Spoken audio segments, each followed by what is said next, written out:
mechanical.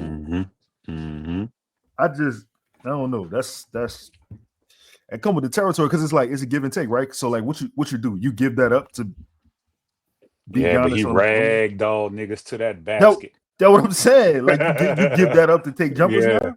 Yeah. Nah, yeah. nah. His shot looked totally different. Giannis' shot looked totally different. Year one and year two looked a little smoother. Everybody told him he had to gain weight. He gained weight, and then damn, you can't shoot no more. What happened to your shot in the early? It Can't just you can't have it. You can't have it Can't always. have it all, dog. You gotta give some up, bro. Like you Everything, got especially in basketball, is a trade-off, bro. You yep. get one thing, you give something else up. You know it's like you look at people who take Kobe career, right? Like look at young Kobe versus Kobe when you master the game. Like you lose athleticism, but you gain so much more in the experience in the process. Yeah, But imagine if you had all that shit at the same time. Like Mike before the fadeaway. yeah, yeah. You know yeah, what I'm saying? Like yeah. you gotta do something, bro. I Well, see you gonna the start the sh- show. So yeah, see, yeah, it was getting too good of a like pod worthy conversation. So at the start. yeah, man. So what's up, y'all? We here to talk about Noa Essengue. Uh the boy is climbing up the draft charts. He's becoming a basketball junkie's name. And the most important thing, the reason why the Pelicans are go draft him is because he's born in Orleans, France. So I mean the transition is just beautiful. It's like going from uptown to downtown. Like it's just you know what I'm saying? Uptown, The downtown, West uptown. Bank to cross the river, like you know what I'm saying? Whatever way you cross the river is, that's all it is. Um, so Noah is what 18? Yeah, just made 18. 18. 6'10, 200 pounds.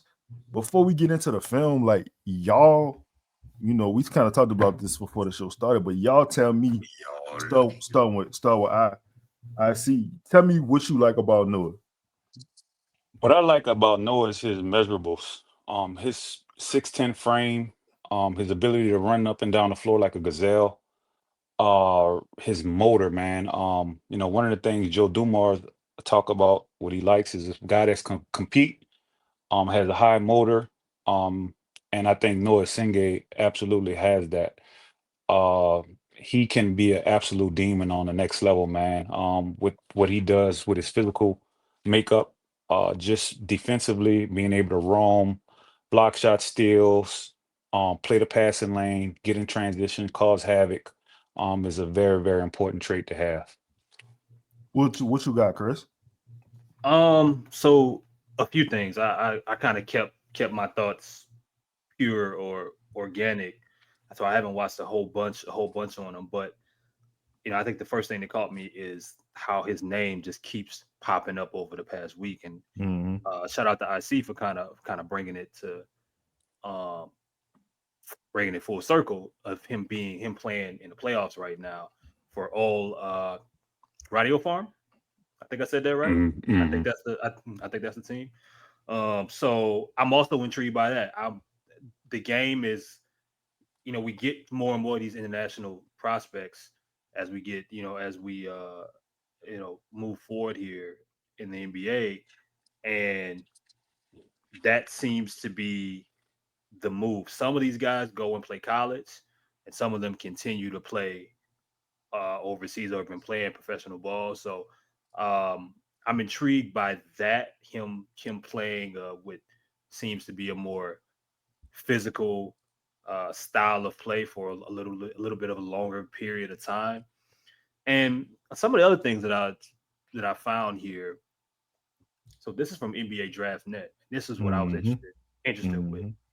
And I kind of, with all of these different profiles and in these different prospects we looked at too, I pulled this up, and he, ironically, outside of some of the, I would say the guys that are 1 through 3, he's probably has scored the highest, or has the highest, I think, floor as a prospect that I've seen in some of these areas. That Mm-hmm. shows a well-rounded player for someone that's his size and that goes back to Ivory's point of his early like comparison for him. I'm really intrigued and interested in watching this film and learning a little bit more about him. So would y'all say, I don't, obviously people gonna hear this and they go lose it, and we not talking about it like that, but would you say the comparable for him is, I'm not gonna, y'all tell me who your comparable is. Again, when I watch Noa Essengue, I see a lot of shades of Giannis Antetokounmpo. His 6'10" frame, uh, long, athletic, can wreak havoc. I mean, early in Giannis' careers, he was, a perennial defensive player of the year because he roamed, he blocked shots from the weak side. He just mucked a lot of plays up. And I see a lot of that in Singh, man. He absolutely runs the floor like a deer. He gets out in transition. He catches alley oops. So I see a lot of shades of Giannis. Obviously, Giannis has a bigger frame, and Giannis is more a brute. But the shades, the similarities, they're absolutely there. Who you got for him, Chris? Any comps? I mean, it's cool if you don't too. So I looked up some names. I mean, but I wanna see what the film actually saw, because again, I haven't watched a whole bunch of them, and then I'll tell you as the show goes on who I think he reminds me of, because I'm curious at what you know. Ivory mentions Giannis, right? Well, when Giannis was drafted, he was originally drafted as a three, Mm. and he grew into a four with the game. Um, Noah looks similar from some of the things that I've read. Like probably gonna be a four, but he has a lot of different forward, even some guard like abilities that will translate. Um, so yeah, man. I mean, I want to I want to see how the versatility of what I'm reading, some of the comparisons match to what you see on the film. Before we get started, of course, we gotta shout out our people, man. Shout out to the Vignette Law Firm, Scott Vignette, 500, 504 500 1111. Shout out to 4D Energy. Shout out to Theo's. Shout out to Blue Moon. Chris got the Dicky fit hanging up back there. Shout out to John Deere. Don't nothing run like a goddamn deer. Shout out to, I'm forgetting anybody. Oh, Company Burger. Oh my god. Company Burger. Go get you a slice, yo. All right. Before we get into this film, most importantly, shout out to No Ceilings NBA. We got a Shout out. surprise for y'all pretty soon. I got the homie from No Ceilings NBA. He go tap in with us. Say he was down the pod. So you know what I'm saying? We gonna hold him to his word. We gonna get into that later. But here we go, man. Let's see what the film tells us about Noah. So what he about 6'9", 6 and 200 pounds. So here they got 6'8". We seen 6. I seen 6'10". Okay. Is this a does this, okay, before we get into this, does this make a difference if he is 6'8"? Does this make a difference? Yeah, I think it matters. But looking at all his film, man, he looks noticeably lankier and taller than most of the people on the court. So if that is true, that's probably with no shoes. But he's a real tall 6'8", if that's legit though. That Well, I mean, yeah, and see, here's the thing. Like, I see him compared to a lot more threes or guys, 3, 4, like tweener types than say someone who would be closer to 6'10". But um, yeah, I mean, a lot of the different. I don't think it changes much. If he's a guy who's supposed to give you versatility and has a solid floor on both sides of the floor, offensively and defensively, starting out, you let whatever position he's gonna play at the next level. I mean, you can trust him to figure that out. Real quick about to that yeah. point, Chris. I think because he wasn't at the combine, because he's still playing in the playoffs in Germany.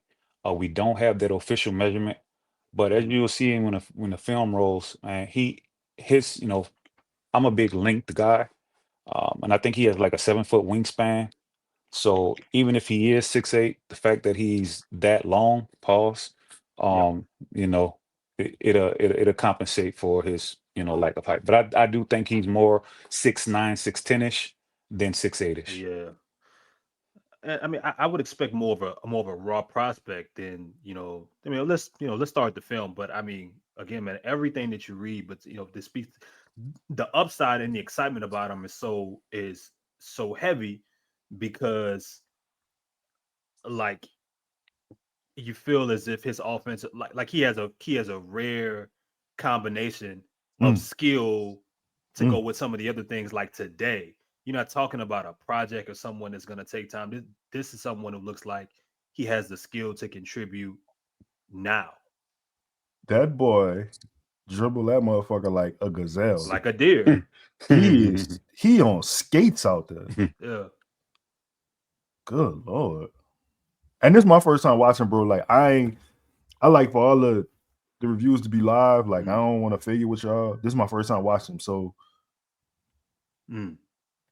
You can definitely see the wingspan, and I'm curious what the standing reach is as well. he not 6'8". 9'3". Okay, yeah. He not 6'8". Ain't no way that's 6'8". All right, yeah. Look at this lanky motherfucker. He not 6'8". No dog. shot. Look at that. Look at the acceleration. Hey, Chris, the acceleration and the deceleration all in 1 second. Yeah. I'm This is trying how to the game is played, man. This is how the game is played. What you think about his jumper?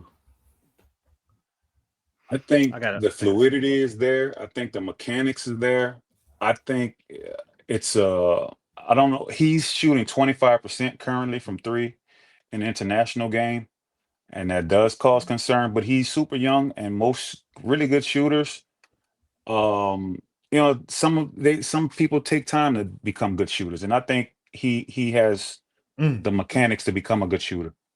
Now let me ask you this: with the bad shooting percentage already, we already talked about him potentially getting stronger and having to put on weight. Mhm. Does that play into? Oh my god! Does that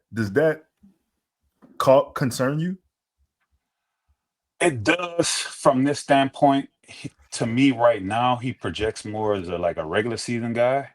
I think he'll rip the regular season up if you just get him to, do what he does defensively, play the passing lane. He's a phenomenal cutter.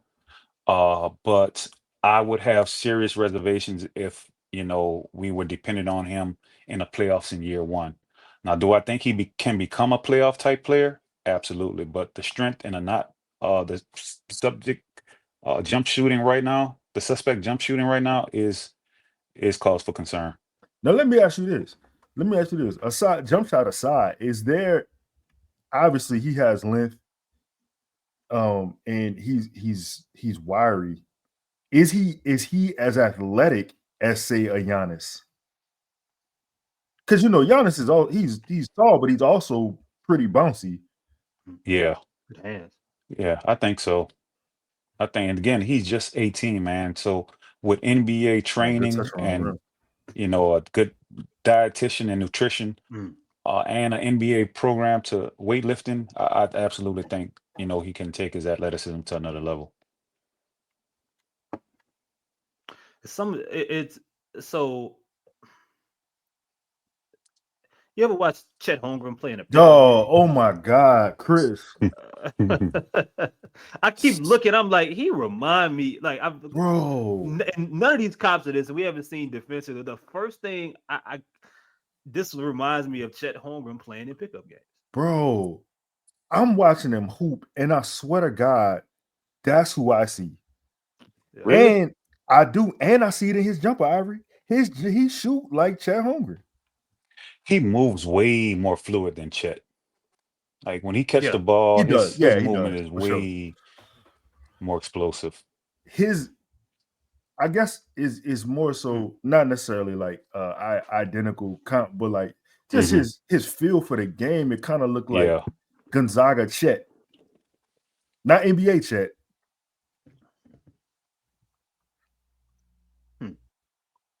yeah. So one of the comps that I read online was Nicholas Batum, Mm. Mm-mm.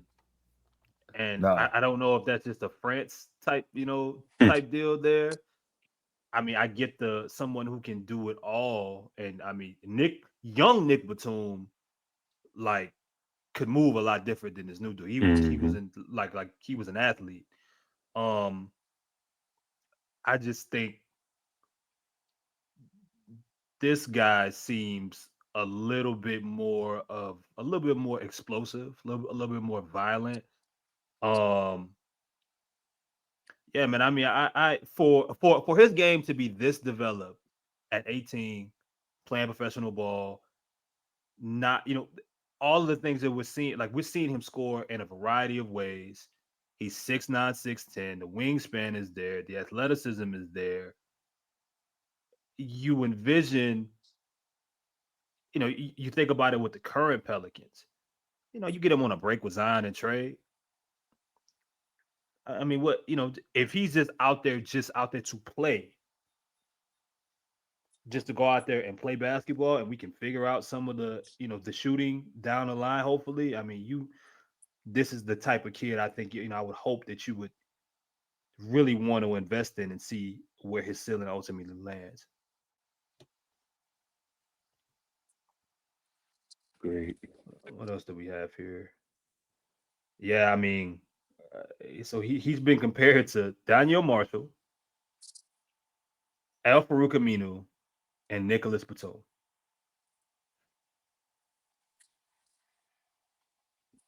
I mean, See, I don't. I mean, so I think I think some folks are. It looks like some are afraid to Mm, compare him to guys with high ceilings. I understand that. Yeah, but his free throw rate is something that is very tantalizing. He gets hacked a lot and goes to the line a lot. Good That's touch. something that I really like in a prospect. How often did he get fouled, put teams in a bonus, get to the line, and he does that extremely well. Mm,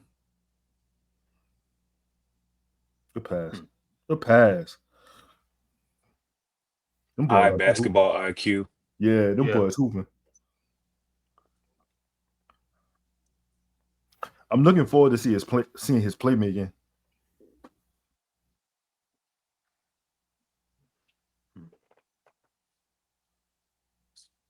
Every time I see him out here with this fro, I think of Josh Childress. I can't tell you why. Yeah. I like his jumper, bro. Like, Yeah.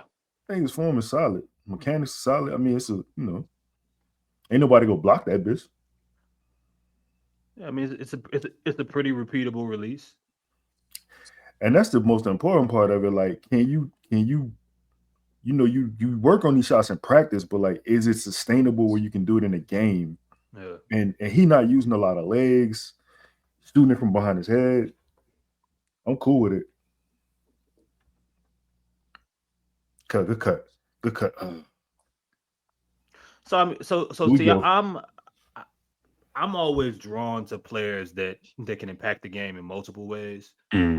Like I'm drawn to players that are well rounded. I know those don't always make the superstar guys necessarily, but when we just talking about prospects, so someone like Noah is always going to be a draw to me if you're telling me that he's someone who can defend day one, someone who's comfortable with the basketball, who can do a little bit of who can score. Um, because some of the other players that the Pelicans have been mocked towards are maybe more one sided in their strong suits right away. With Fears, we know what we believe that he's going to be offensively, but there's large concerns at what he's going to be defensively. Him being 180 pounds, like he may not ever even be a solid defender. And then there's Pass. the shooting and the turnovers. Um, and that's just that's his fears with Maluak is what are you getting offensively down the line? Will he be played off? Can you when courts shrink, can he produce? No. So, I But mean, Chris, why do you it's feel like? What do you believe that superstars, players that can do a bunch of things, don't tend to be superstars? Why do you have that notion? because I feel like a lot of times with prospects, you know, it's just like if you look at the superstars in the game right now, Hmm. you look at SGA. SGA became a solid defender, right? He was someone who I think who had the wingspan and had the size to be a solid defender, but he wasn't going to be someone you would consider to be a lockdown guy. I mean, his strong suit is his ability to control basketball games with his pace, his balance, his vision, offensively. But you wouldn't consider him like a two-way guy. I Uh, Technically, I would. well, I I, well, mean, well, I mean, I wouldn't. I would. well, the numbers would suggest otherwise. I mean, Mm-hmm. SGA has routinely been in the top of the league in terms of steal, the last like 3 years for sure. Mm-hmm. He's also a good shot blocker for someone at his Mm. position. Mm-hmm. So he's absolutely one of the better two-way players in the league, low key, even though, there's so many other players on his team that may do it better. But Yeah. SGA still is a really good two-way player. I guess I would say on average, on like if you look at Luca, for example, Hmm. um you look at prime Kyrie, you look at Zion when Zion's right. You look at Trey Young. Some of these guys are have the ability, others are Mm. just unfortunately just challenged when it comes to like what they can do physically. But I mean, if you ask me like the top 10 players in the league right now, I mean, Ivory, would you say that five of them are close to equally as imposing offensively as they are defensively? Mm. Good question. Uh, See that and we that's a whole different discussion about what do you consider a superstar. Yeah. I I consider Kyrie Irving a Mm. star, Okay. a superstar. Uh, Maybe Well, not. let's say at its best. No. Okay. Uh, nah, like the superstar is something that you are, like night in, night out. Yeah. That's who you are. Like you're not a superstar some nights, and Hmm. uh, but to answer your question, I think Trey Young, another one, man. Like star, yes. Superstar, No. I'm just going off the top of the dome right now. But if I yeah, had I to, get it. like, I mean, And it's a if subjective, type of definition. It's something that a superstar to me may not be a superstar to you. okay, But then I there's a mean, unit. It's also a universal. I think Michael Jordan is a yeah, superstar. We all know this. right, right. But I mean, it or does get even a if we bit say, subjective. even if we say just like top 10 players, I mean, if you consider, Mm. or I mean, hell, you can say top 15. Like, is Jalen Brunson a top 15 player? He a top 10 player? Top 15. Top 15. Yeah. Yeah. So I mean, top 15. Not mainly a guy that's gonna make things work for you offensively. Defensively is never really gonna be his calling card. Um, I mean, I'm trying to think. Who knows, man? Maybe the game is changing. It's changing towards that way. As you got guys like Kay Cunningham, you got guys like Paolo, who not only have the size but have the want to impact the game on both sides of the floor. But I think like when I think of the last generation of Steph and Dave and I'm gonna say KD became a much better defender down the Hmm. stretch of his career. Um, but when I think of guys like that, I think of offensive first individuals, and on the other side of the floor, I think of some of the better, the guys that have won Defensive Player of the Year. Now, if you think of like a Rudy Gobert, the offensive part of his game never grew to maybe where it was supposed to be. But when you think of like well-rounded, a lot of these guys never become superstars. Like Jalen Williams. Jalen Williams was well-rounded when he was drafted. I think he's well-rounded now, but I don't know if I see somebody that could ever be a top 10 player in the league. Ooh. I'm about to react. He about to lose it. No. He about to lose it.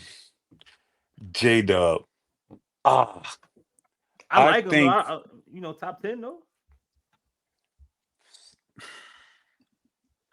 Man, that's so tricky You because talking about I a think son he's right so now. valuable. Yeah, I think he's so valuable, man, with how versatile he is, the things he can do. He can play point guard and he can play power forward for OKC. There's not many guys that can do that. And while he may not drop 30 every night, like his value, he's just so important, man. He does Yeah. a better job of facilitating that OKC offense than SGA does. Right. Um, I guess Top because of 10. his ability to be so all around and well rounded, we talked about this earlier. Something got to give, right? Like unless you,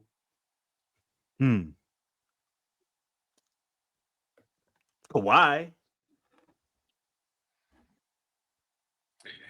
And Kawhi, low key, his flaws, or the weakest part of his game, rather, was his inability to really get others involved. Now he's gonna be Yeah. super duper efficient on offense. Every time you get on the ball, he get to the spot, he's gonna score it at like a 70-something% clip.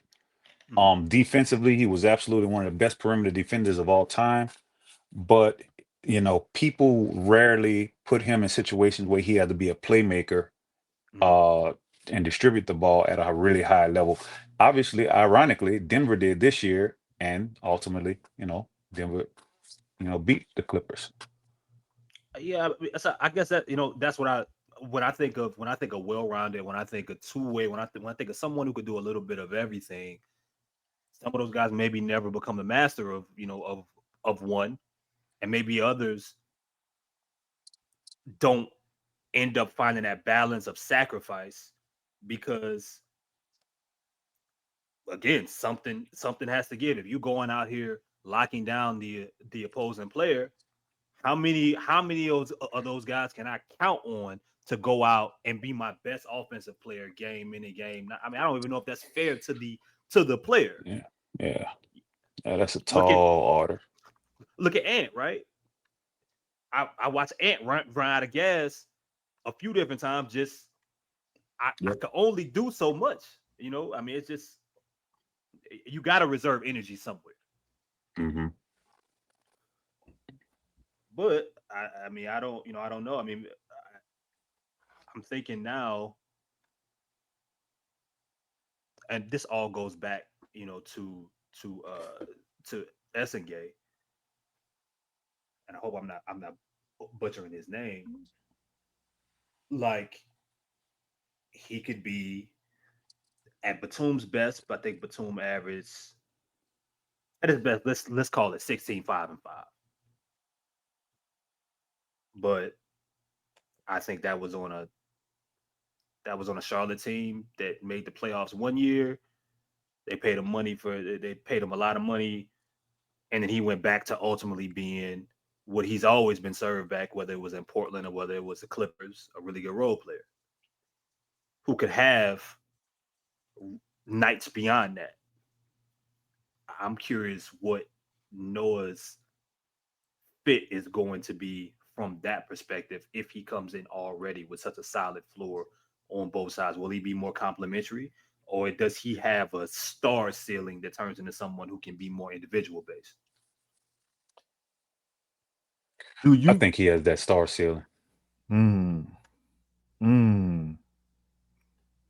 you think?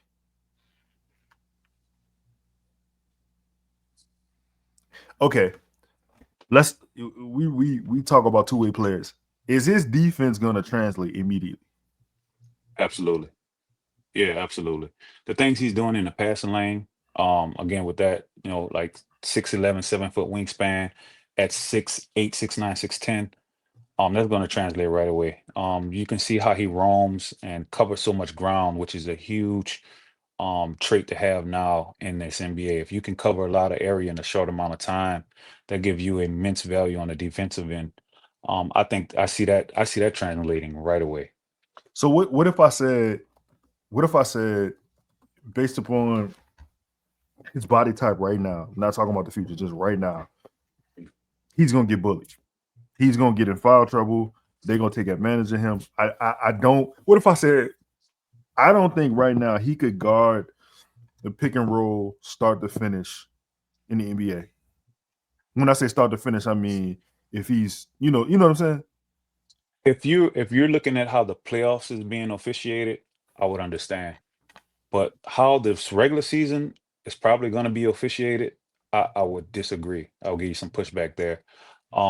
This kid, they actually played the Blazers in an exhibition game, and he had like 20 and 12 or something like that.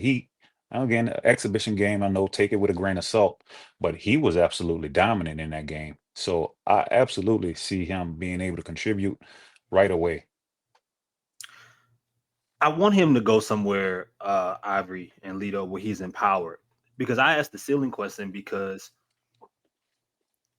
you know, if one of his strengths, I think, as a prospect, day one, is that you can you can you can use him in various type of setups and lineups. Like he just offers you so much flexibility, and his game is set up that way. You mentioned his ability to cut, right? There are some young guys that don't master that or don't understand the importance of that till years down the line. If they ever do, it's not something that all young guys want to do. They want to be the ones they want to get their bucket with the ball in their hands. So they want Mhm. to be the one that controls it versus it having to be controlled for them. And that's Um, typically more of an American thing, typically. yeah, yeah, yeah. So I mean, we're talking about someone who apparently can finish very well at the rim. The the film showed that he's going to be a transition monster. He gets a rebound, get out of his way, and he's gone. Um, and then on the defensive side of the ball, you mentioned the wingspan, the quickness, like how fluid he is in his movements. You could do so much with him as a player. I'm curious if where does he go that is going to allow him to blossom beyond that. You know what I mean? To where we in year one, at some point, it doesn't have to happen right away, but I need him to have the opportunity to be more. Let's say it's at the end of year one than just being a do it all glue guy type of individual. If that's what gets him minutes and gets him in the rotation, cool. But I want to see him get the opportunity to be empowered beyond that as quickly as possible with the ball in his hands. And that's a great point you make. And that's why the Pelicans may not be, if their agenda is to win as much as possible next year, it may not be the best fit for him because I think you're going to have to throw him out there and let him get that experience and live with the results, whether you win or lose. I think he needs experience. I need to get his body up to NBA physicality. But if your objective and your agenda is to win as many games as possible, I don't know if he's the best prospect for you because I think he's going to need at least a year to come around to the NBA physicality. And so, what is the Pelicans a perfect situation for him? I don't think so. Hmm. Let's I mean let's let's stay right here. Let's talk about his fit on the Pelicans. Um, Willie Green will ruin this man's life. He would ruin his career. He would have him back in France. Like he not. We had a pod Sunday. Or yesterday. We literally talked about foundations, foundational pieces. He is not the type of player that the Pelicans are currently set up to help succeed. I think this young man could be everything that Ivory tells us he is. He couldn't be it here. See, now here's where I disagree on that, Lito. I only think that this guy might be a little bit different than that because he appears to impact the game in multiple ways. You know what I'm saying? So Sure. like, no, are you gonna run plays for him? No, but I got you. But you got to think how many ninth 10 overall picks are getting plays run for them. Seriously. And this guy's year one, his best element or attribute may just be able to be when he has the ball in his hands, off a rebound, off a steal. Like there's multiple ways for you to get him involved versus like Trey Murphy's first year, it was putbacks and spot ups. I mean, he's not a shooter, so So like go stand in the corner. Go what stand in would the you corner. maybe, but I'm a transition monster. I can rebound the ball. I can get it on a break.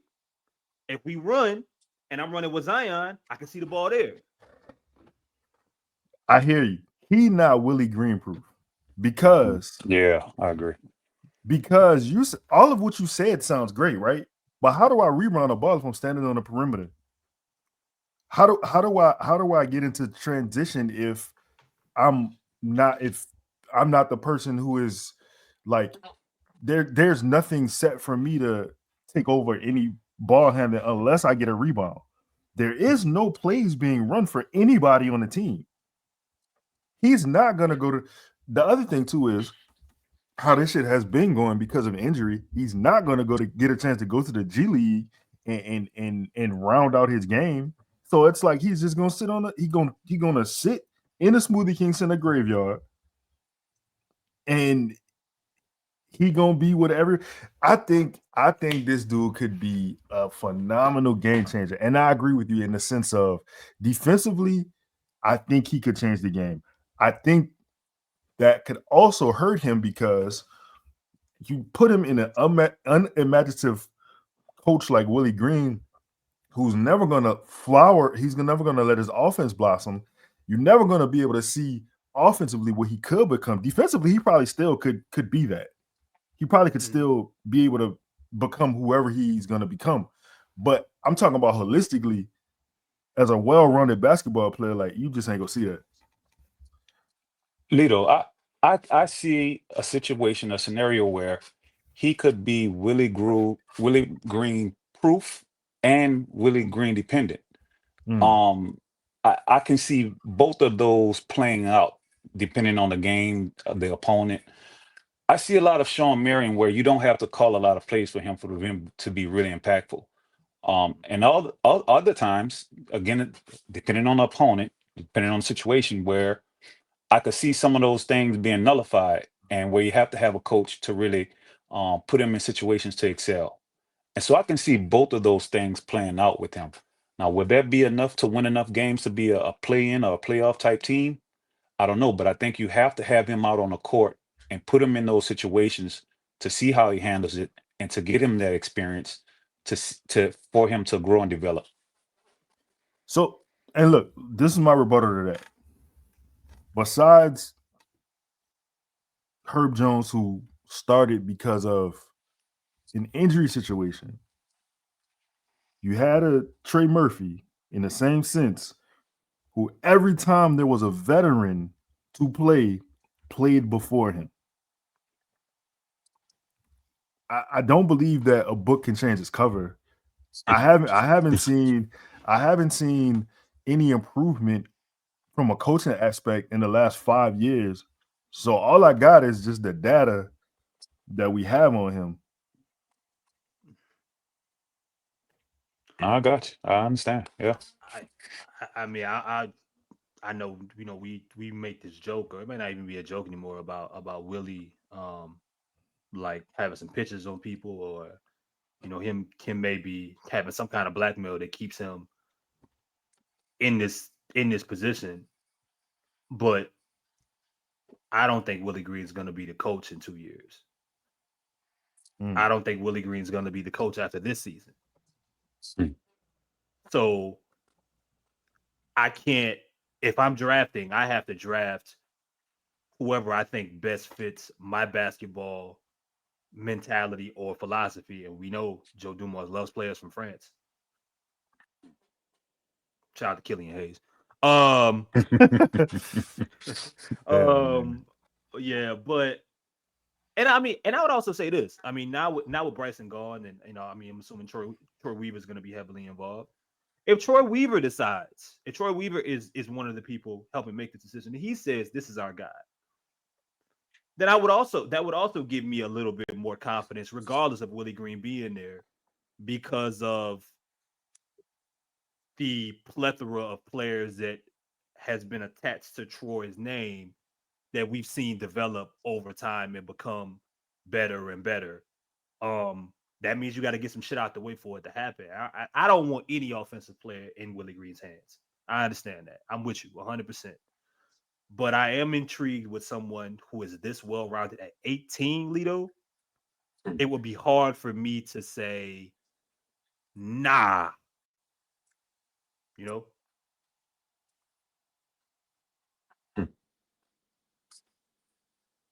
No. Wait, say it again. I'm sorry. Say it again. Do you think that someone that is this well-rounded and appears to have an IQ, a processing level, an understanding of the game, maybe a much more advanced than say the average 18-year-old, like shouldn't that go past or beat whatever type of obstacles that he has in front of him, like Willie Green? If you are this, if you believe in this prospect this much, I could see if he was all offense and no defense, I would nothing to do with it. Or if he was all defense and no offense, if he was a project in that perspective. But don't you think that someone who is this well rounded at this age kind of gives him a little bit of a little bit of leeway, even dealing with something about Willie Green or whoever is standing in his way? His talent is tempting. His talent is something that you look at him. The first thing I said when I saw him, I was like, it looked like dude on skates. He looked like a gazelle. And look, let me say this. What you said about Willie Green not being here in 2 years, I feel it. And I believe that's true. But my question is, I guess my thought about that is, in the 2 years that he's toiling away while he's under Willie Green, like what are you losing in development? And can he gain that back? Because confidence is a fragile thing. Yeah. Once somebody puts doubt into your mind, like, bro, you might never recover. I mean, you've talked to Trey. You've talked to Trey's dad. I've talked to Trey. Like, that first year was rough. And not to say I'm not judging Essengue's mental makeup, but what if he just don't have that? Then do you even want him?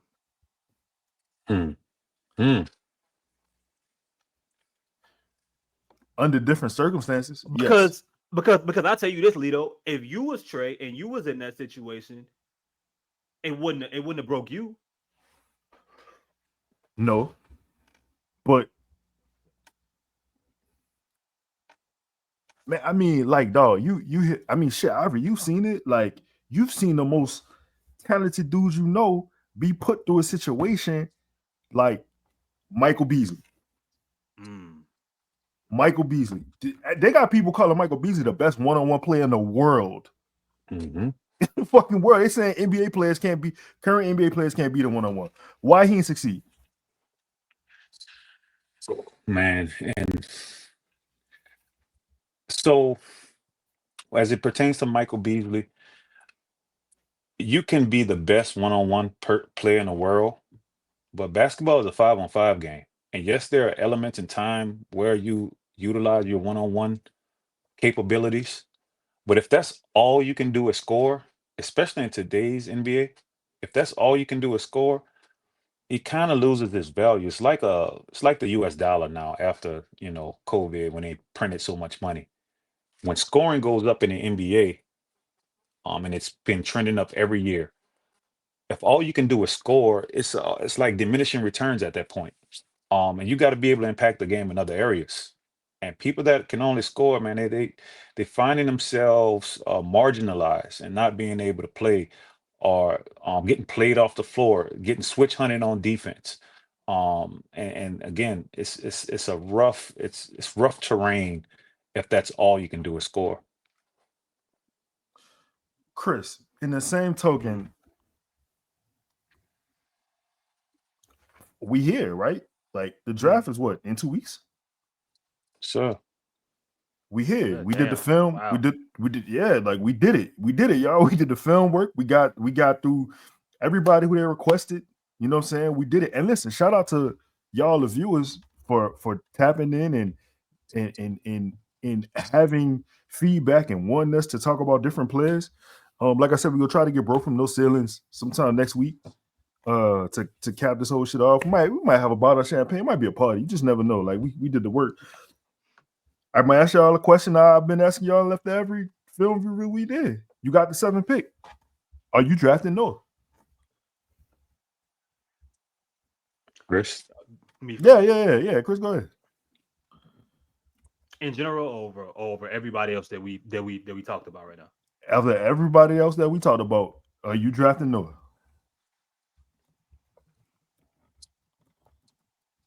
No. Why? I like the player, man. I really do. But the Pelicans are they got to get some shit out of his way. They would have to. And maybe in the beginning of the year with Trey and Herb, that situation, them recovering from injuries. But if you're talking about just forwards right now, like literally going what we know today, Herb Jones, Trey Murphy, Zion Williamson. I'm maybe higher on Keon Brooks than some. We'll see how shit continues with him.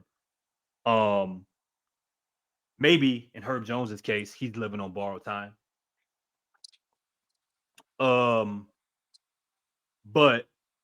I do partially agree that even if it's not Willie Green's decision, when we're talking about forwards, this would give them, and his age alone, an opportunity for them to say, we don't have to play him right now. He's not ready to play. Versus if you had a situation where a team that was a little bit more thin, we were talking about forwards, threes, fours.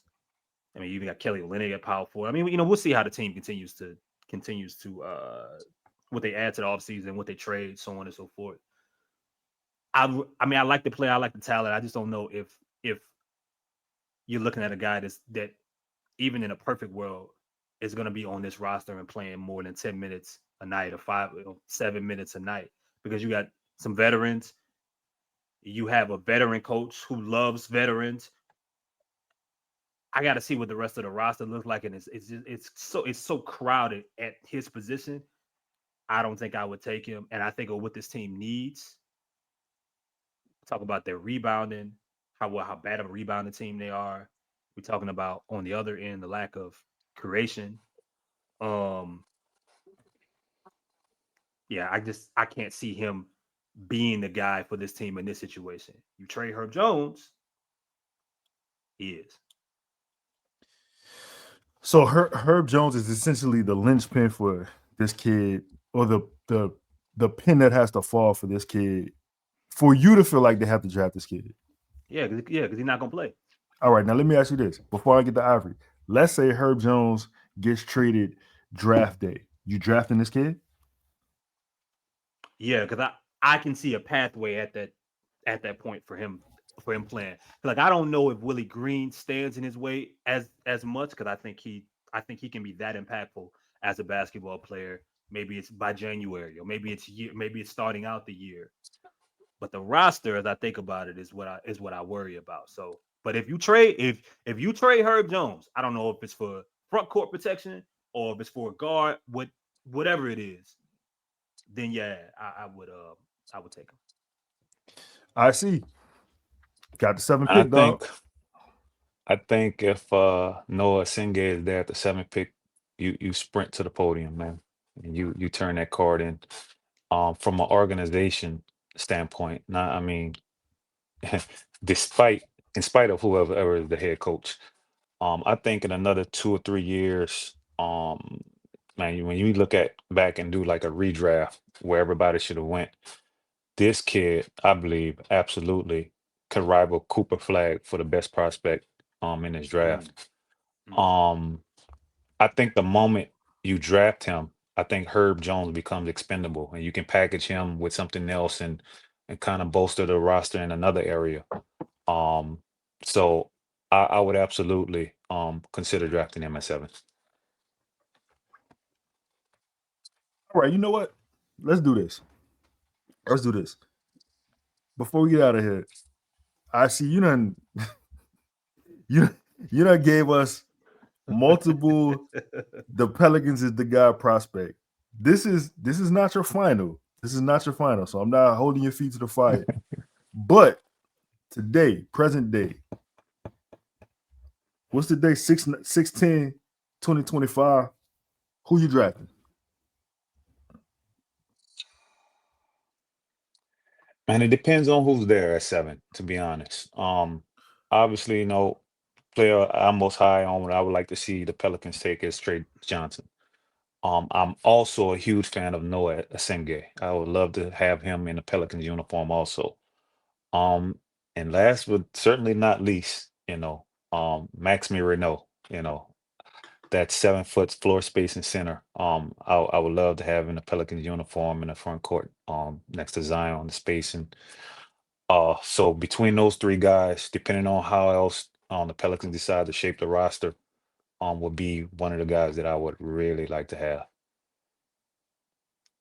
You see how he He stepped.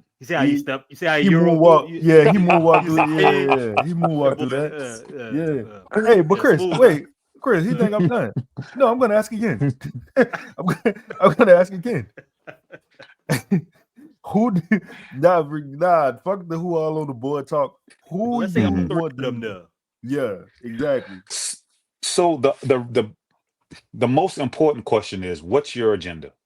All right, if you're gonna keep That's those good, Milwaukee man. pick swaps, if you're gonna keep those Milwaukee pick swaps, and you're gonna need to be good, obviously you're gonna go with the player that is gonna be able to contribute the most and contribute to winning right away.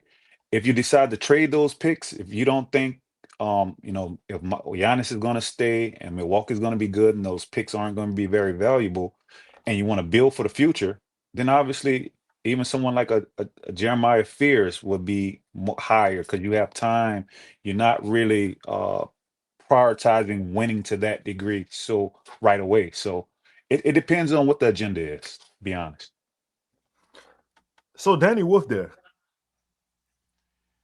right? Because you said Danny Wolf the other day. You Danny Danny Wolf look there. good in workouts. Talk. What's up? Draft me At at 7. I'm 7, Danny Wolf. Draft me. and man, I would hate to miss out on Danny, man, because I think Danny just has such a unicorn, man. He could be using so. I don't think Willie Green would best utilize Danny Wolf. I'm gonna be honest. So it doesn't even make sense to draft him. And he can't even utilize that special skill set that he has at almost 7 feet. So again, I would probably opt to trade back, and take one of those other prospects. Yeah, Chris. I think they're taking a guard or a big, man. And I mean, I don't think a 3 is gonna be what they well. Again, if they end up taking a 3, to me that signals something that we haven't seen yet, like on the way, in regards to maybe how they're moving this offseason and some of their plans. But yeah, I mean, Trey Johnson, Jeremiah Fears. While they aren't my favorites, those are the kind of guys I think they'll draft. Colin Murray Boyles. Yeah. Who Chris drafted? Everybody on the board. Who Chris drafted? Okay.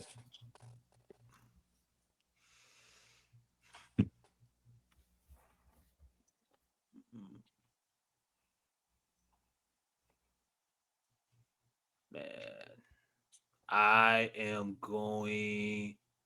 So I've been back and forth between Derek Queen and Colin Murray Boyles, and I think I'm going CMB. I'm going Colin Murray Boyles. I'm scared like shit of the shooting. I'm scared. I'm scared like shit of the shooting.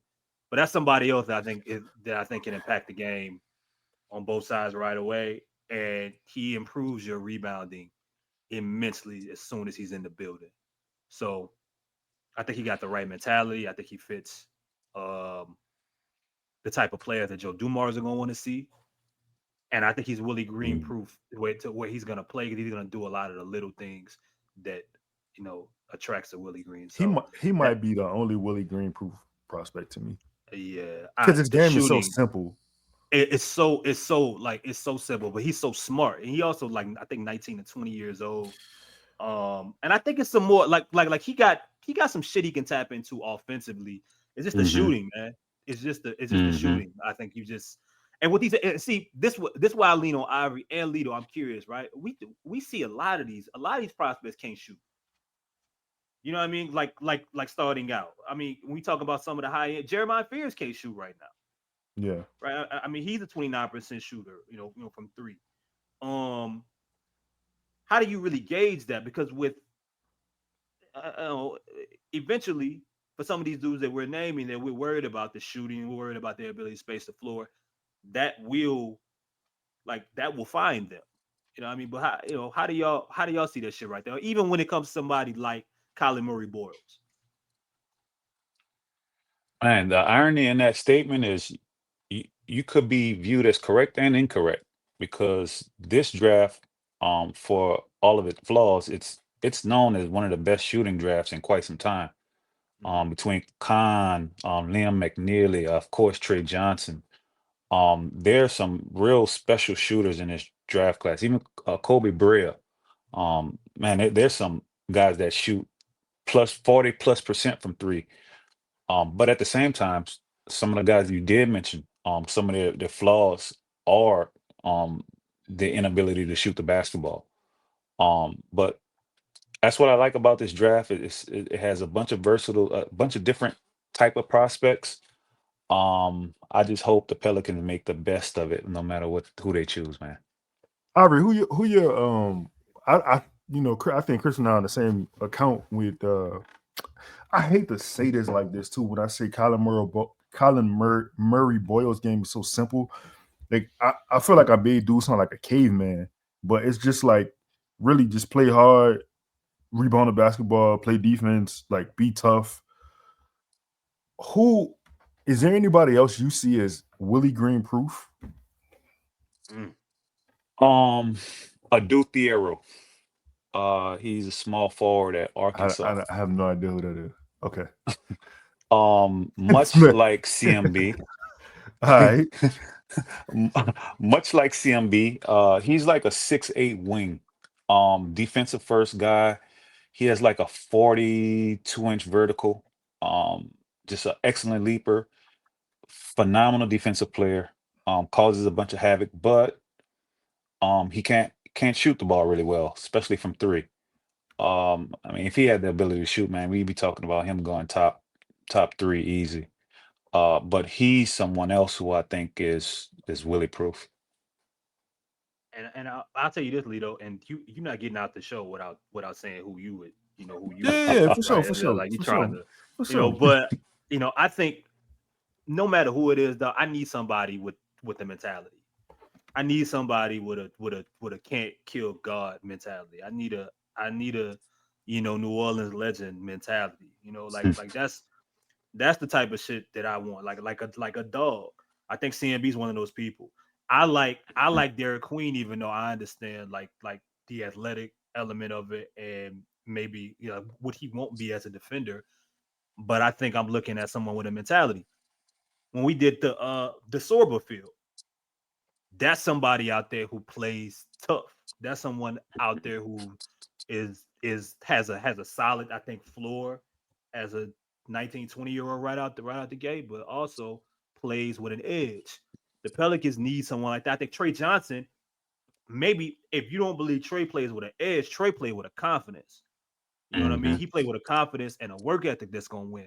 Jeremiah Fears in some respects plays with a little bit of an edge and you gotta be quite delusional to be the youngest dude in college basketball and be successful in that manner at 6'4", 180 pounds, whatever it is. So whoever it is, like for me, I'm mentality first. I want the skill to be there. You know, I don't want a project, but a lot they got so many options at 7, or even if a miracle happens and they trade back, that's gonna bring the right mentals to the organization. That's gonna bring the right mentals to the floor. I mean, I'm tired of Pelicans looking soft, man. I'm just, you know, I'm over it, man. Najee Marshall can't be the only tough guy you've had on your team for years, man. You know, you let James Johnson out the building. He got a lifetime contract with the Pacers now. You know, like he ain't going nowhere. But yeah, but Lito, what about you, bro? Another player I feel like is Willie Green proof for me is Khan. Because I don't know, Lito. no, I've been doing a lot of research on Khan and watching film. His one-on-one defense, man. You take away Cooper Flag, you take away Malawat, you take away Sion James, and you put him on the floor with some, neutral to below average defenders. It looks a lot different.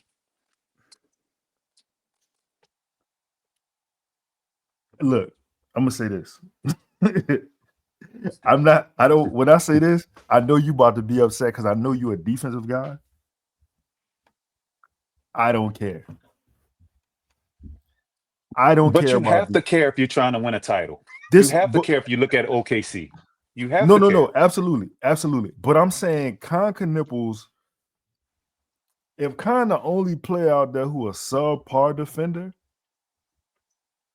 I'm cool with that, right? Because Con shooting for me makes it up for that. And this is my problem with Willie Green. If that's the case, you hang your hat on defense, right? The intangibles you supposed to bring to us, to me, to the draft pick, is you supposed to raise his ceiling defensively, right? Ain't that what you here for? You brought up Steph Curry. Nobody thinks that Steph Curry is a defender, right? Nobody. Until you start looking at stats, right? Top 5 in steals. He gives effort. He fights through screen. Like, that's all I want him to do. If he could do that, not be top 5 in steals, I'm just saying give effort on defense. It came a point in Steph Curry's career where he got tired of those narratives being pushed out. And you can ask any of his teammates or look at some old interviews. Steph Curry transformed his body to become a good defender, a good to neutral defender, where he wasn't being picked on anymore. And again, you have to have the hardware to be a serviceable to good defender in the league. You have to have some physical ability, whether it's long arms, really quick feet, stout frame. You have to have that. I don't think Khan has that. And I think if you put him on a Pelican team with other neutral to subpar defenders, I think his weaknesses could really get exposed. So let's just say he on the floor with a Herb Jones. He on the floor with a, I don't know, whatever defender the Pelicans have at the time. Are you still, like, for instance, I'm trying to think of OKC. OKC a different team though. Like, you can't. They have none. They have zero weaknesses on that side of the ball. They different, bro. Like, they got OKC got 6 of the same dude. They got 6 of the same player. You just put a dude out there in a jersey, they gonna do the same thing. Dribble, pass, shoot, defend. Like, they different. Man, I'm just looking for effort. Did such a good job. Such a good job.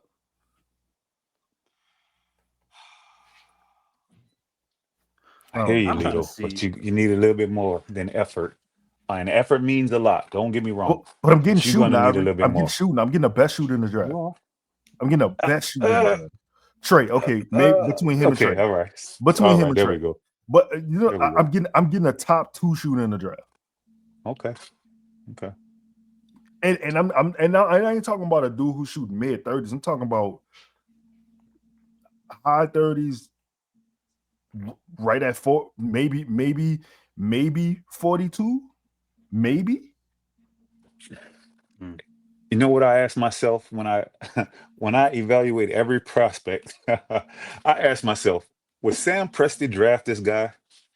That's a good And if the answer is no, okay, but wait a second, because Sam Presti drafted what the dude name is, man. Osman Ding. He drafted him, and he also drafted Pokashevsky. okay. I mean, he's not 100%. He's not God, right? But one thing about him, though, he gonna give himself enough bites at the apple paws. There you go. One of these motherfuckers go hit. Yes. Like, look at his give hit that rate credit. versus his not hit rate. Trying to see here. I like you just randomly having Poku on your mind to throw out there. Good job. I'm sick, bro. I'm sick. That's kind of diabolical just to throw out there, man. Man, bro, like I'm trying to see where Noa Essengue is going. Because I think now that I've done these, huh? I'm sorry, I didn't mean to cut you off. No. Go ahead. I'm reading right now anyway. Trying to figure it out. I don't think he gets to 7 anymore. Really? I don't. Yeah, I don't. And you talking about Ace Bailey? Hold on. You talking about the? Hold on. Yeah. I'm sorry, I didn't mean to cut you off. No, you good. Put a pin in that real fast. I think we give. Hey, bro, can we talk about OKC's draft picks for a second? You got smoke? Oh. I got smoke now. I got smoke. See, this why I said in the chat earlier, though, Lito, like, while their organization and they have hit on some of their draft picks, they're trading similar to Indiana. So many of these guys that they traded for that they've hit on is what's really separated them from put them in this situation, identifying what they need and going to get it one way or another. They might miss in the draft, but if they miss in the draft, they're gonna go trade for them. They miss on a trade, they draft them. You about to tell me how poor their draft history is, and that's okay. But go ahead. I mean, look, I'm gonna start after Reggie Jackson. No, I'm gonna start after Steven Adams. Right? I'm gonna start after Steven Adams. So this is 2013. Alexei Brines. I vaguely remember. What pick was that? 32. 32. Okay. Mitch McGary. Mitch McGary. Wait, he didn't go to Kansas. Where you go? Michigan. Okay. White boy, huh? Josh Eustace. Okay. What pick was that? 29. Yeah, say the pick too every time. Yeah. Campaign 14. Damn, Campaign's lottery pick. I forget that. Dakari Johnson, 48. Terrence Ferguson, 21. Terrence is all right. I'm not going. Brandon Clark don't count though because he got traded to Memphis, so I'm not going to say that. And then quickly, but he got traded to New York. Cassius Winston. All right, 21. Josh Giddey. Okay. 6. Yeah. Sengun got traded to Houston. Don't count. Trey Mann, 18. Got traded to Charlotte. Yeah. Eventually, yeah. Aaron Wiggins, 55, who just had a great game the other night. Yeah. Yeah. Change that. Fortune of that series. About to change his family life too. As soon as it's time for him to get paid. Now this is what. Oh no, he's on a. Well, my bad, Leo. No, his contract he may be on the best contract in the league. He has a Yeah. descending contract for like the next 4 years. Oh Damn. boy, they about to have some uncomfortable conversations.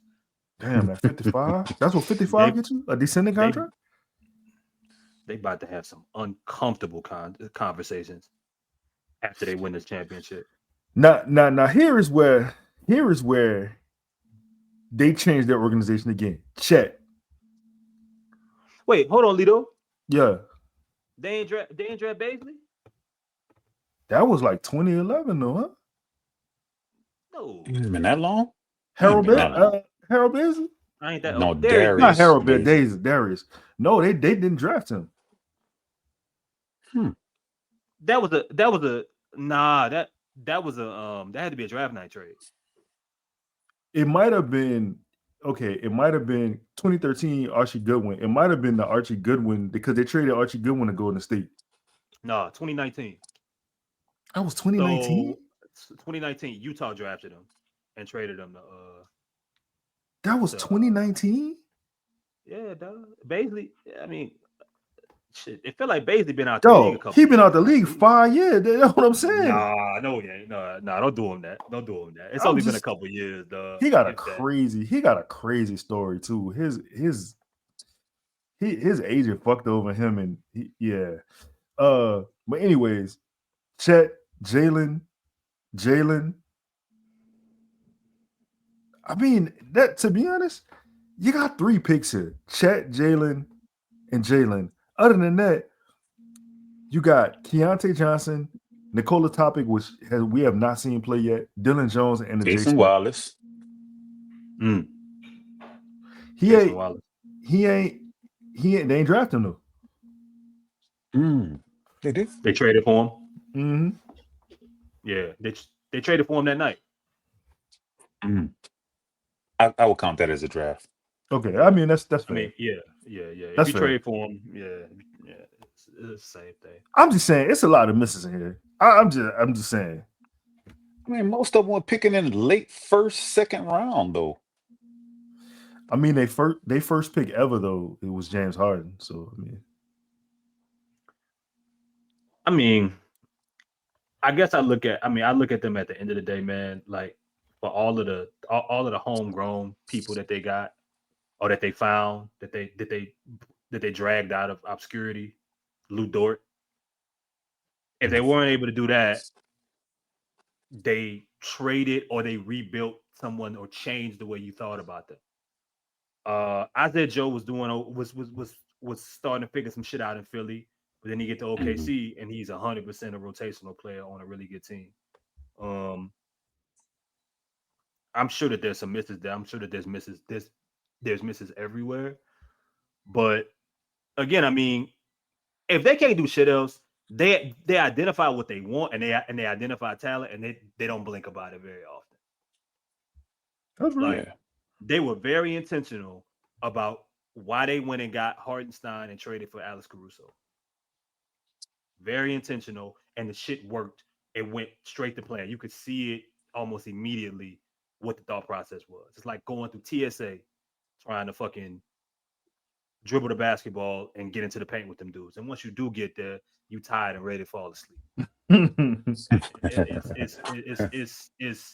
It's hell. So that even if the drafted element ain't the benchmark, the ideology of it, of building a team, I mean, is golden. But you still ain't tell me, Lito. Who you drafted at 7? I did. Who you said? I was saying Connor. I'll give y'all Connor. Yeah. Oh, yeah, that's okay. how we got down this rabbit hole. Yeah, I'll give y'all Connor. Because I just feel like the shooting is a premium for me. Mm-hmm. Is it to me? It's either Connor or Trey for me. Trey will be my pick. And it seems like, and if Ivory's right, if Essengue goes higher than 7, like this, what I keep thinking about. For all of these players that we keep talking about, that's gonna go up the draft board, but then the math is that somebody dropped. So if we know the non-negotiables are Cooper, VJ Edgecombe, he might fall. I don't see it with that brother. He might listen. I'm have gonna a tell big you. fall. Well, when you say a big fall, I'm gonna tell you right now. If he get to 7, the Pelicans taking him, and it's Oh gonna piss. no! I'm gonna tell you right now, Ivory. Don't say that, bro. Do not put that into the air, bro. I bet you whatever you want in life, dog. If BJ Edgecombe is any way in hell he's at 7, that Baylor Bear will be a Pelican. I can guarantee you that. I, Ooh I boy. I don't see it. I don't see it for dude. I'm not saying they wouldn't draft him. I'm saying me personally, like I just his. I don't see. I I don't. I don't get why he's a lock at like in the first 4 picks. That's what I'm not getting. Like for some people, a lock in the first 3 picks. That's what I'm like. I feel crazy watching BJ Edgecombe like film. I was watching the games the other day. I'm like, this dude better than Trey Johnson? Like really? Is he? I don't know if I get that one, bro. Like better. He's a better athlete. I mean, he can't be better than the dude who's shooting 40% from 3. Like I don't know, bro. But all right. So let's say Coop, Dylan Harper, Ace Bailey going top 7. he Right? probably is.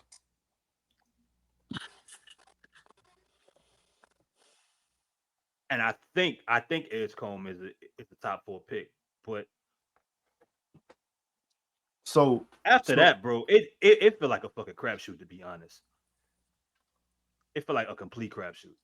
So ESPN just did a reevaluated mock draft literally this morning at 8:00. Yeah. They got Coop going first. They got Khan going second to the Spurs. Whoa. Wait, what? No. They got Khan going second to the Spurs. They got I'm sorry. Let me. They did it 2 ways. They said the biggest need is Khan. The best value is Dylan Huck. Okay. So you could do with that what you will. They got. I'm gonna just tell y'all both scenarios. Philly, they got either Bailey or Edgecombe going to Philly. I think Trey Johnson ends up in Philly. It's interesting you say that because hold on, watch this. 4, they either say Harper or Khan. 5. So we gotta stick to the value, huh? Yeah. Okay. Because they're going need and value. Okay. 5, they got Edgecombe and Bailey to Utah. 6, I'm gonna just get y'all till we get to the Pelicans. 6, they got the biggest need, Melowak. The best value, Melowak. Washington, huh? Washington. Y'all ready for this? Yeah. 7. Yeah. The biggest need? Yeah. Trey Johnson. There you go. The best value? Mm-hmm. Jeremiah Fears. Yeah. So it's gonna be interesting, guys. So we still since this still is a Noa Essengue show, I think Brooklyn is the spot for him. I don't know if he makes it there necessarily, but that's the team that in that top 10 that I would want him to go to. Let's see where they got him going. They got him going 12. They saying that the best value at 12 is Noa Essengue for to the Bulls. Okay. See, Which if you I ain't mad at that. I ain't mad at that.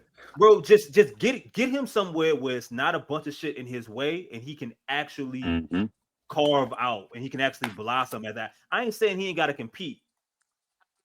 You know what I mean? But give him an actual pathway.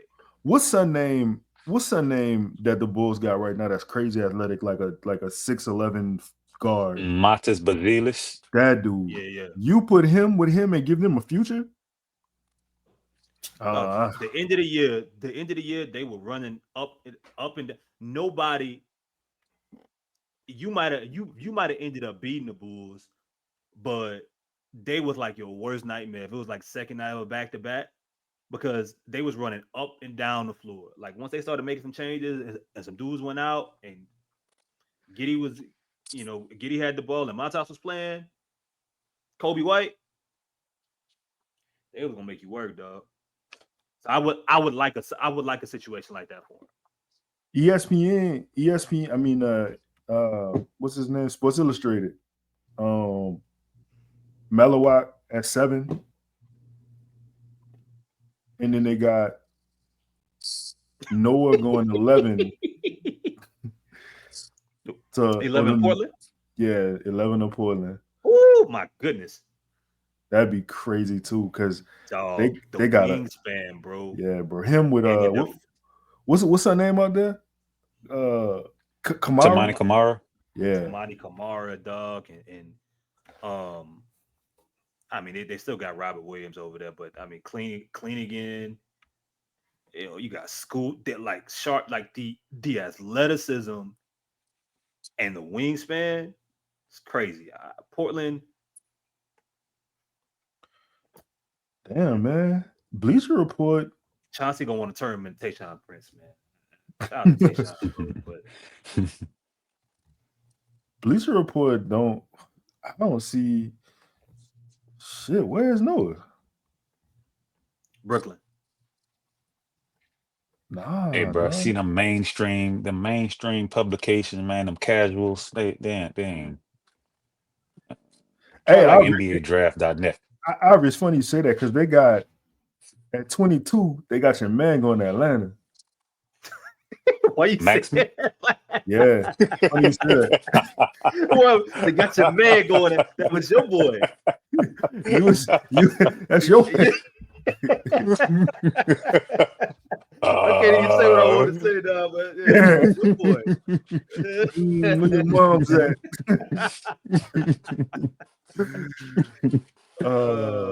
Nah, he right though. NBA Draft.net does a really good job. Let's see.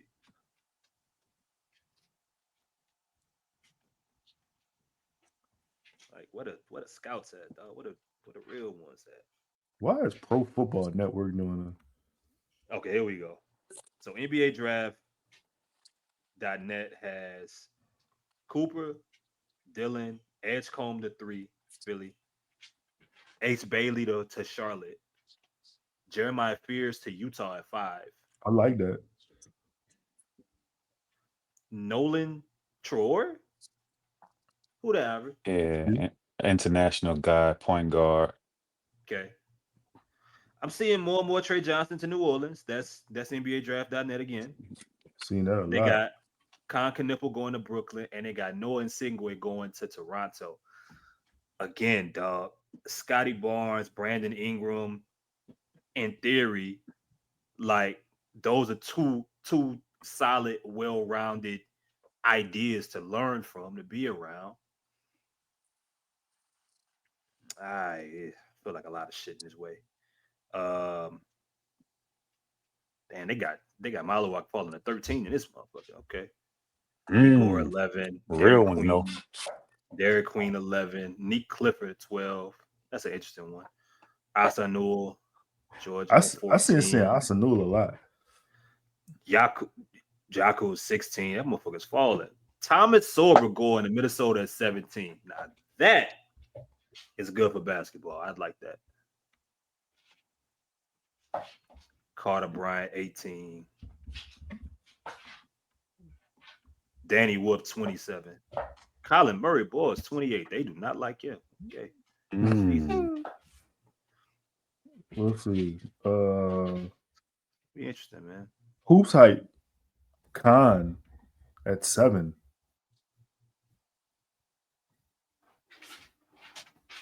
I'll say they fired. NBA Draft.net also has a consensus mock draft. I'm assuming that it combines all the different websites, like the average. Mm-hmm. And they got Khan conquer nipple as a Pelican. So this is my last one. Hoop Type has again 12. Noah going to Chicago, and they said his best spot is probably 9th, and probably the lowest, or when I say the highest he'll be drafted is 9th, and they said the lowest he'll be drafted is 20th. I don't see him being at 20. Who? Noah? No way. No way. I think anywhere from 6 to 12 is probably the range. And it's probably close to 6 to 10, more likely, but it's gonna be intriguing, man. Because somebody for these people that's rising up, man. Some of these guys got to fall. It looks like Derek Queen is falling out the top 10. It looks like but who else? I mean, if Ace Bailey falls out the top 4, who else is that impact, man? It's gonna be a fun draft to watch, man. Word. All right. Man, y'all got anything else? Nah, bro. Y'all got an hour 25 minutes of free show. So don't say we don't love y'all. And to whoever the dude is that be arguing about the fucking player measurements that we have nothing to do with on the screen, dude was like, why y'all put up these fake measurements? Bro, we obviously you see that I posted the video from somewhere else. Bro, go to their HR department and talk to them. We have nothing to do with that, sir. Or go find a player himself, bro, and bring out a ruler. Bro, you're getting a free podcast for an hour. Like, we've given you film breakdown. Like, what the fuck are you complaining about? Stay Lito. What's happening? If a fan just randomly walk up to you like, hey bro, you mind if I measure you real quick? Get your actual measurements. How'd you feel about that? How would I feel? Yeah. I'm gonna feel like not being measured.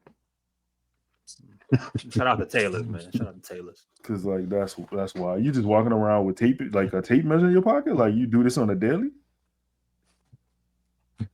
I mean, not me. I'm just saying something. I'm just saying, like, what type of weirdo walks around with, like, you got a pen and paper? Like, that's interesting. Yeah, man. Oh man. Anyways, man, for Ivory, for Chris, for me, man, we out of here, man. We appreciate y'all tapping in as always. We try to give y'all the best in draft content that we have, whether you love it, whether you hate it, whether you like it. If you click the link, if you hit like, if you watch the show, we appreciate you. Even the hate. Thank you. Even the hate. I'm gonna end it. He lied. Y'all niggas worship him. Lied.